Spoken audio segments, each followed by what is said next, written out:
What's happening, crypto fam? Happy Thursday. Good morning and welcome back to Love for Crypto. I'm Scott. It's a pleasure to have you here and I appreciate you taking the time out to consume the content. So thank you. Apologies for no videos. Tuesday and Wednesday was busy, college, learning, education. My car got hit and run, wing mirror off. Had to sit through CCTV to find out who'd done it.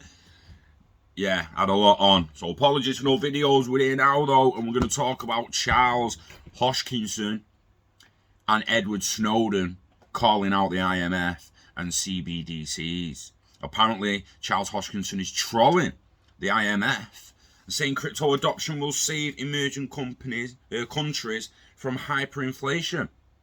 When the IMF tries to say that crypto adoption, like El Salvador and Bitcoin, is actually dangerous for emerging economies and emerging countries. Well, what's Hoskinson saying? Let's have a gander at this. Snowden's kicking the boot in as well, regarding CBDCs and the fact that, like we've said, they're just going to be a centralized digital currency. So that's going to be exciting to have a little bit of a read of that as well. So the CEO of Input Output Global, IOG, and founder of the Cardano Foundation, Charles Hoskinson, has taken to Twitter to comment on the recent warning by the International Monetary Fund against the adoption of cryptocurrencies by emerging markets. Crypto adoption threatens financial stabilities of emerging countries, says IMF.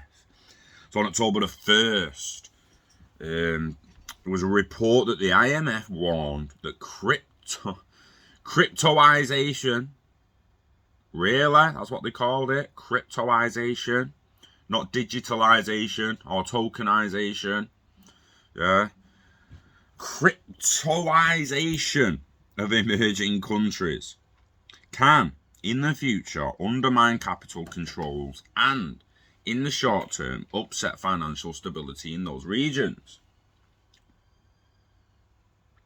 Apparently, the regulator issued the warning while responding to the adoption of Bitcoin by El Salvador and other countries in Latin America considering following in its footsteps.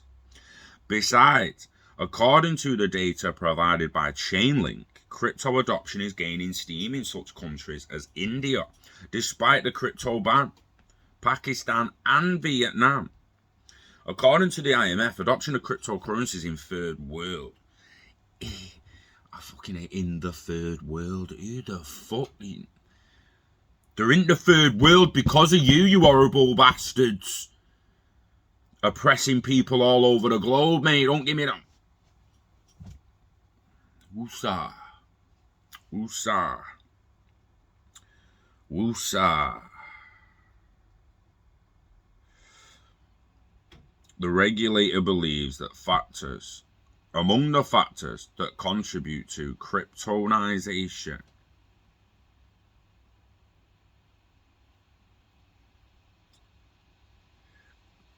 cryptonization in emerging countries are the low credibility of central banks among the general population and local banking systems which are weak at the moment. Other reasons are high inflation and a lack of stability of local currencies. They're putting it out to things that it's driven by, amongst other things, unhealthy macroeconomic policies and inefficient payment systems. We'll sort out the macroeconomic policies. Help them. Instead of shitting on them. You absolute fucking dickhead. It's what you're there for, man. Like the UN.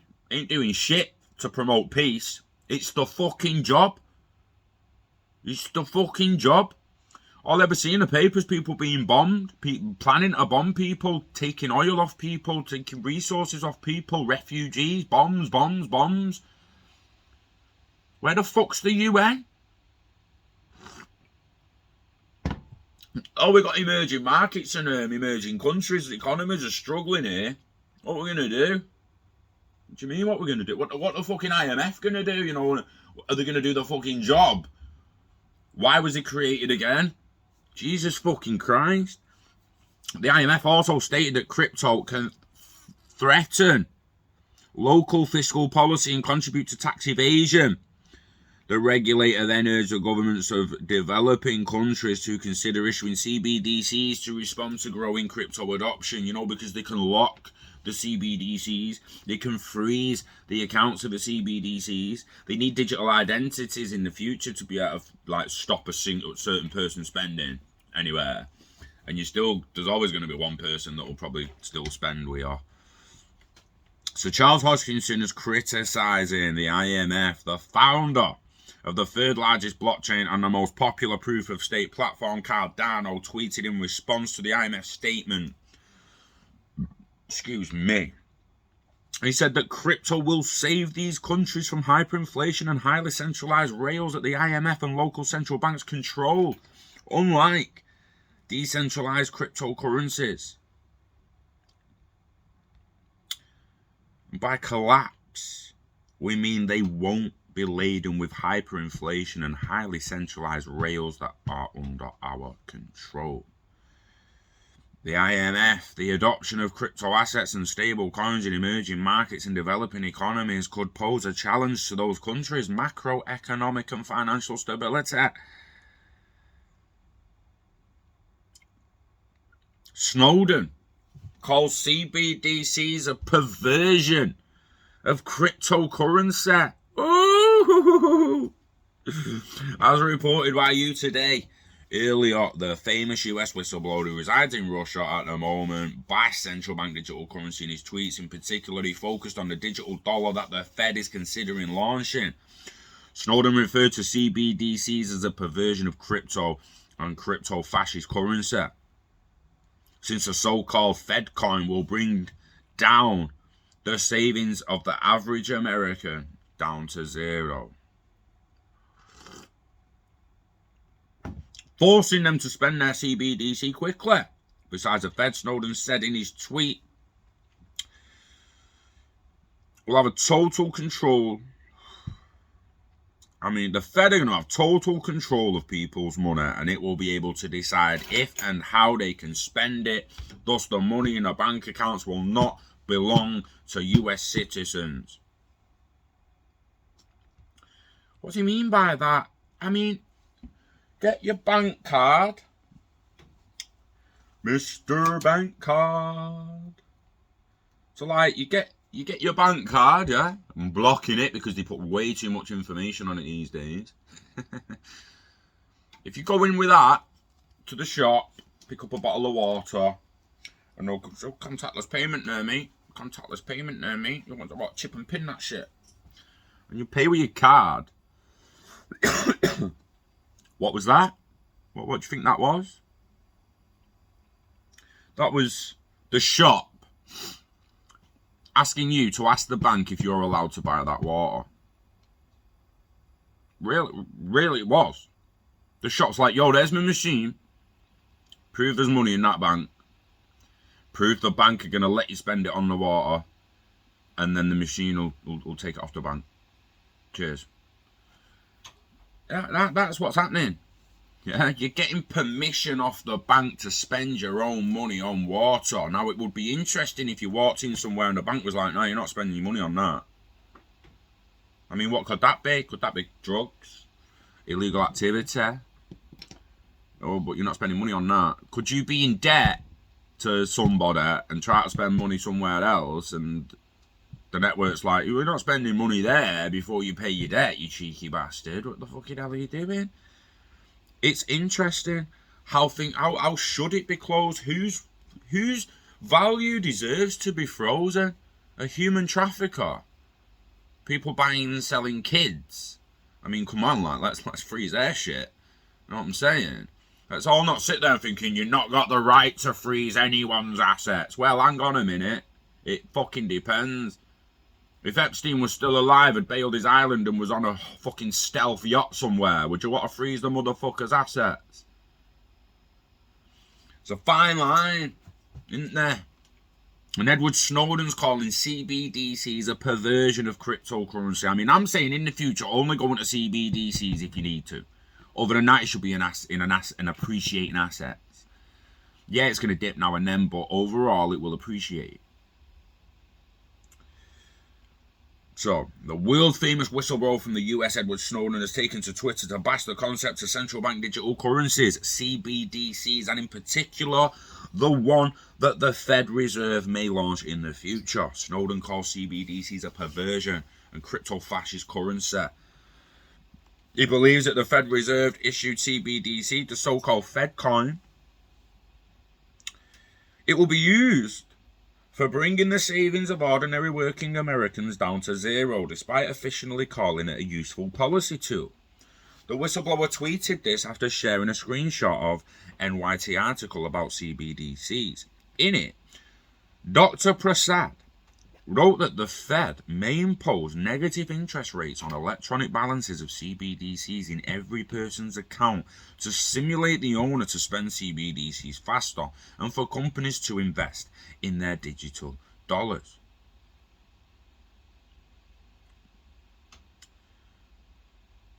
So he tweeted, what is a central bank digital currency, you ask? Oh, you know, just a useful policy tool for casually annihilating the savings of every wage worker in the country if they don't spend them fast enough. So he's basically saying that you just, the longer you keep hold of CBDCs, the longer you will lose value on them purchasing power. No different than holding pounds under your bed now, right? As sad as it is to say with Brexit and all that, the pound since Brexit. Look at the price of euros since Brexit, since the pounds. You would have lost purchasing power on your pounds in Europe if you get pounds. It's what, €1.18 to a pound at the moment. You used to get fucking over €1.50 for a quid. Someone will argue, oh, but that's just the euro getting stronger. It's not necessarily the pound getting weaker. Well, look at more charts then, mate. Look for some contagion from the quid. Is it up against the dollar? Is it up against the Canadian dollar? Up against yuan, and all the rest of them. So a tweet of Snowden stating it's a perversion of the currency and even crypto-fascist currency, since the state will be at the centre of every transaction. China crypto ban made Bitcoin stronger, says Snowden. He's actually not said much on this. Just a couple of tweets, and they're just following up on the tweets. But he's got a point. And this is what I've been trying to say to people, actually. This is what I've been trying to say to people regarding the CBDCs being centralised. Don't believe that the CBDCs are going to be a decentralised currency. They're not. They're not. It's not decentralised bank. Yeah? Digital currencies. They're not DBDCs. They're not decentralized bank digital currencies. The CBDCs, the central banks, centralized banks. They will have our pants down in the long run.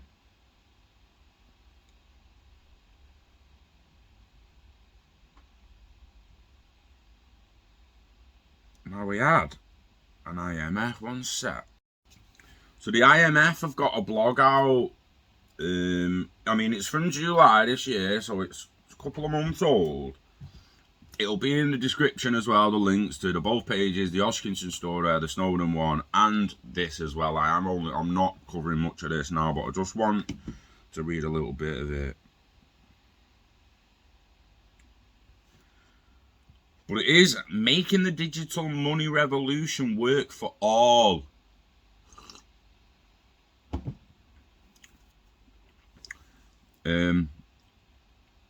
The IMF, making the digital money revolution work for all.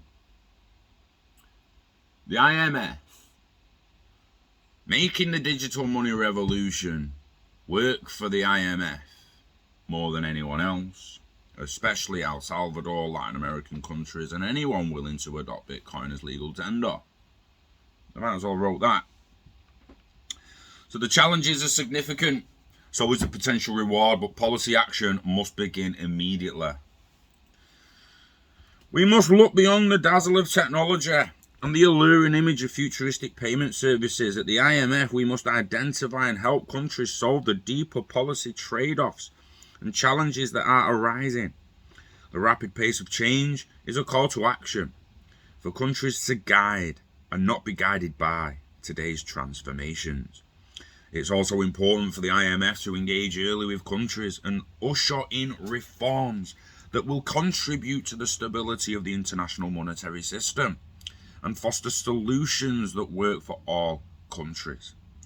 There is a window of opportunity to maintain control over monetary and financial conditions and to enhance market integration, financial inclusion, economic efficiency, productivity and financial integrity. But there are also risks of stepping back on each of these fronts. We must enact the right policies today to reap the gains tomorrow. We working together, everybody, including El Salvador. No. Oh, okay. We emphasise this in 2 papers published today. One on the new policy challenges and one on the operational strategy for the fund to engage with countries on the digital money revolution.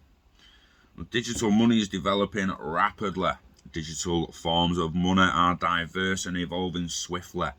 They include public issued central bank digital currencies. Think of these as digital cash, though not necessarily offering the same anonymity to avoid illicit transfers. Interesting little thing in there, wasn't it? Private initiatives are also proliferating, such as e-money, like Kenya's mobile transfer service and Pesa. The stable coins, digital tokens backed by external assets like USD coin and the proposed DM. These are digital representations of value that can be transferred at the click of a button, in some cases across national borders, as simple as sending an email. The stability of these means of payment, when measured in national currencies, vary significantly.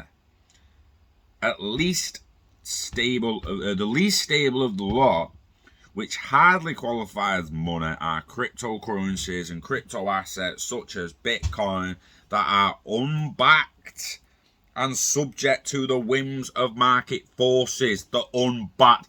Tell me what backs the pound, mate? What's backing your dollar, bro? What's backing your dollar? And don't say an army, don't say a military, don't say a fucking missile silo. I want an asset. I want a fucking commodity that's backing your fucking currency. Or sit down and shut the fuck up. Literally sit down and shut the fuck up. They're all sticking the finger in and the bow in and everything into El Salvador for picking Bitcoin because it's not backed by anything. It's backed by the people, the community. What's your fucking dollar backed by, mate? What? I don't give a shit about a dollar, mate. I couldn't give a shit if a dollar existed tomorrow. I really don't care. I don't care. Honestly, I don't care. And if you're an American, you shouldn't give a shit if the pound exists tomorrow. You really shouldn't give a fuck. Why should you care if the pound exists tomorrow? It's not in your economy. It has no bearing on your economy. It doesn't mean shit to your economy. You don't even need a dollar. You don't. You don't need a dollar. You need something pegged to a dollar of value, and you need to know what a dollar of value is in your head, so you know that when you look at something that's worth $10, you can judge if you think it's worth $10. I don't need a pound. I don't need pounds in my wallet anymore. I just need to know how much is that. It's £20, right? I can gauge the value off what I used to know about pounds.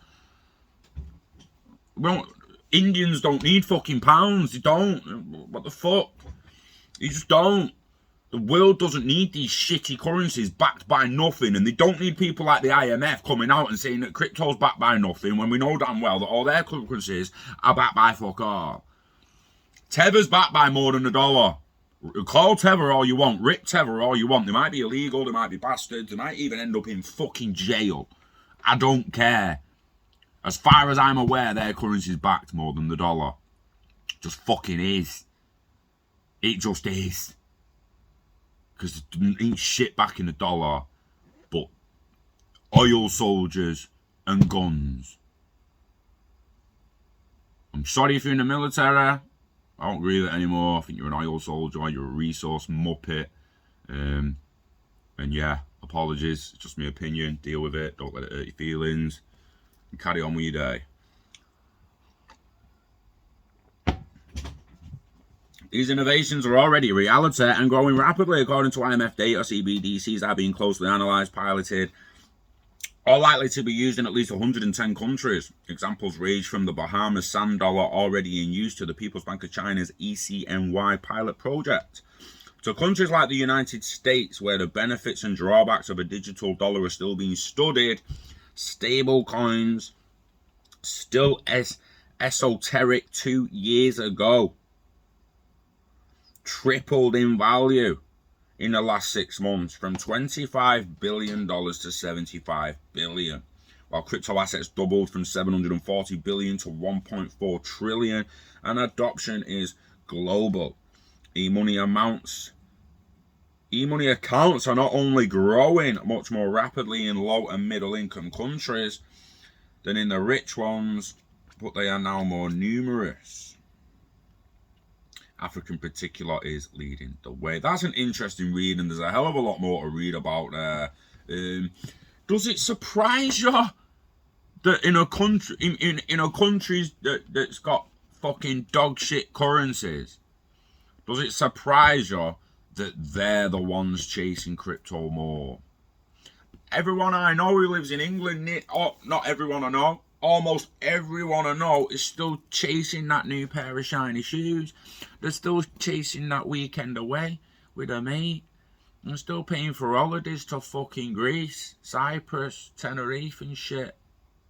You're going on too many holidays, man. You're going on too... You feel comfortable, don't they? Fucking crypto's not gonna fucking do that.